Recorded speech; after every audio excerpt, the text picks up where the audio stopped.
Now with this understanding of what is it that we need to be deducting, let's move to now the second concept, which is called the formulas that we need to use. Now there are a lot of formulas that HR teams need to be aware of, but we are going to talk about predominantly 11 formulas, and these formulas are not very different than what we have already talked about or what something you already are aware of, but we'll still talk a little bit about them, and then we'll spend a little time talking about what is it that we are trying to, when we say wage, I mean what do we mean by wage, and what is a month, because both the things are going to be used a lot of time over here. So let's start by ESIC contribution, which is the employee contribution. It is 0.75% of the monthly wage. Now all the formulas are written in the white paper. You can click on the link below and you can download it. Right now let me just explain some of the important aspects. Okay, over here the monthly wage for the contribution period is to be included, because we are saying 0.75% of the monthly wage.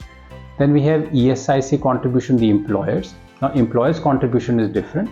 It is 3.25% of the monthly wage. Okay, and again the monthly wages of the contribution period. Now ESIC, PF, all the statutory guidelines may change if the law changes, but we are going to talk about what we are aware of as of today when we are making the video. Now gratuity, the principles are the same law that we historically had continues. Okay, the formula is the same. The only thing I want to talk a little bit about here, which we'll have in subsequent formulas different, is that over here it talks about a month as a 26-day month, which means if I have to calculate the per day rate, okay, I don't divide the total monthly wage by 30 to arrive at a per day rate. I divide it by 26, so which means the per day rate is higher over here. Okay, and what do I use for calculating the per day rate? I use the last drawn monthly wage. Okay, that is what is used when you're calculating gratuity, whichever month, so you use that. Now leave encashment. Leave encashment is something which is unutilized number of days of leave into the monthly wage. Okay, now when we say monthly wage per day, so obviously we are dividing it by 30. Okay, now why we are dividing it by 30, let me finish all the formulas and then I'll explain. Okay, again leave encashment is based on the month in which you are encashing the leave. What is the monthly wage in that month? Loss of pay is again something similar to leave encashment, which means the number of days you worked, the monthly total remuneration divided by 30. Now if you see, we have done a little change over here. The formula says total remuneration and it doesn't talk about monthly wage, unlike leave encashment. Now why is loss of pay on total remuneration? This is not controlled by the law.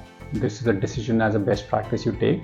Okay, and we are saying the total remuneration for the month is whatever month you're deducting it, and that's the month you're taking the loss of pay for. Let us talk about maternity benefit. Now maternity benefit has undergone certain very specific and interesting change. Positive, negative is not my view to recommend on, but I want to really talk about something different that's happened in maternity benefit. Now maternity benefit is number of days for which you are taking leave. Okay, that is calculated on the average wage that you've earned. Whatever is your wage, how do I calculate my wage? For the last 3 months, whatever wage you have earned, that becomes the average wage, and then per day rate is derived out of that. Now the per day rate is derived out of 30 days.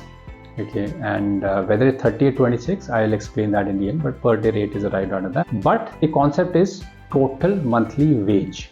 Okay, what does total monthly wage mean? As we discussed in the previous videos, that wage is 50% of your total remuneration.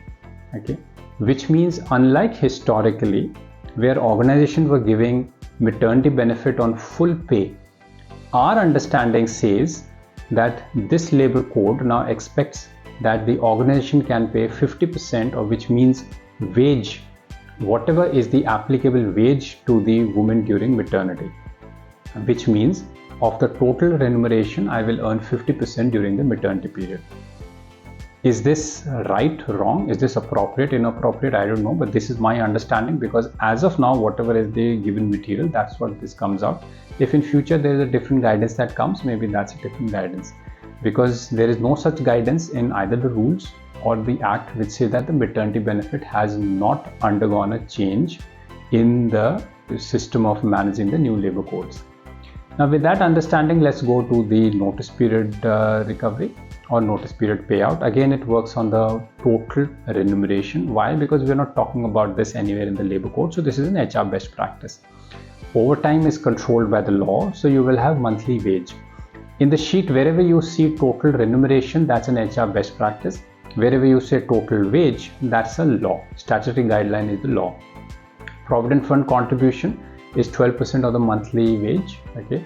However, there is a subject to an upper ceiling. What does an upper ceiling mean? As an employee, I'm allowed to contribute more if my employer and we both agree that okay, you can contribute more. Similarly, as an organization, as an employer-employee, you can choose that I will put contribution only to the ceiling.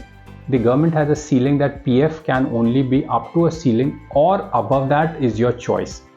So which means the ceiling is 15,000. I just have to contribute to 15,000. Above that is my choice. It's a voluntary choice with the employer and you agree. So whatever that is, today it's 12%. Similarly, you have the Provident Fund going to the employer's contribution also. So 12% totally goes over there, which gets divided into the EPF and the pension scheme. Again, in terms of the ceiling or whatever contribution, you and the employer agree.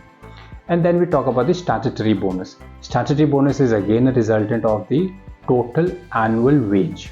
Okay, again not total annual remuneration, total annual wage. A percentage of total annual wage is given to an employee as a contribution in terms of the statutory bonus. Those are the formulas. Now I wanted to spend a little time in terms of trying to explain in a lot of these formulas. Somewhere we have used 26. Actually, we have used 26 only for gratuity as the month, whereas everywhere else we are using 30 as a month. Now why is that recommendation? Why is it 26 and 30? So we are saying we are going to talk about two things. One, the law is very clear only about gratuity. Only for gratuity it says that the month will be considered as 26 days and not 30 days. Everywhere else it is just using the term month. Okay, it is not saying whether you want to use 26, 30, 31. That's a choice they've left to the organization. As an HR best practice, we recommend two things. One, we say that whatever principles you apply, keep them same. Which means if you say that the month is 26, okay, then keep it same for notice period recovery as well as giving out a notice period. You know, if it is 26, then keep it same for leave encashment, giving in, and also for, you know, statutory bonus.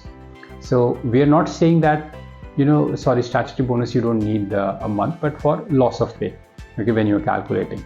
So keep the days similar. Don't keep changing them, 26 for yourself, 30 for the employees, and, you know, making sure that it is benefiting the organization.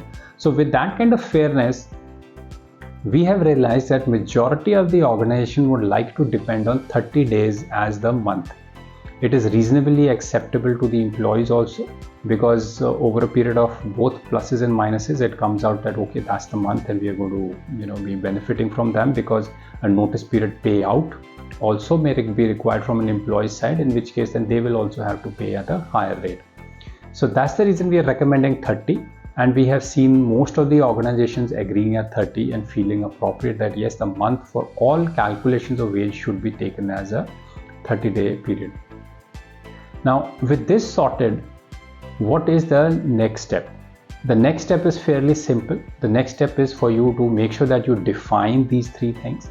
You define what is wage, what is each of the formulas, define the deductions. Make sure that you have a system which is not only understood by the HR team, the payroll team, but also understood by the finance team. Make sure you have a system wherein you have explained the system of salary calculation to the employees at large, because it is their compensation. They need to understand how you're doing, what you're doing. They need to have this kind of a detailed policy which is transparently shown to them with the formula, so they're aware how my salary will be calculated.